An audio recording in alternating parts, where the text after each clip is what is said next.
गत April मसरे MKCG campus भितर गोटे मोटरसाइकेल चोरी तदंत समय आम दीज चोर को धरलु जड़े रवि नायक और विकास नायक से 17टा बाइक जबत हो 30टा साइकेल पाखु जबत हो मोटर सपरेंडी था मैंने गोटे जगह चोरी नहीं मोटरसाइकेल टाक नहीं इमिडिएटली गोटे अन्य जगह पार्किंग रखी दौले तुरंत से गोपालपुर जब चोरी कले रखी रामलिंगम रामलिंगम चोरी कले नहीं रखी दौले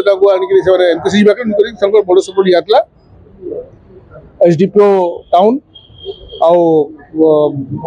आईएसए बेनपुर और स्टाफ मैंने मिसिक बहुत परिश्रम करके रिकवरी कर आशा कर आउ जहाँ चोरी बर्तमान पर्यटन 2 जन धरा पड़ते 17टा मोटरसाइकेल जबत हो 30टा साइकिल जबत लास्ट चली कंटिन्यूअस प्रोसेस से चली फर्दर आम चेष्टा गोटे धरा पड़े बाकी तदंत हाँ मास्टर माइंड धरा पड़े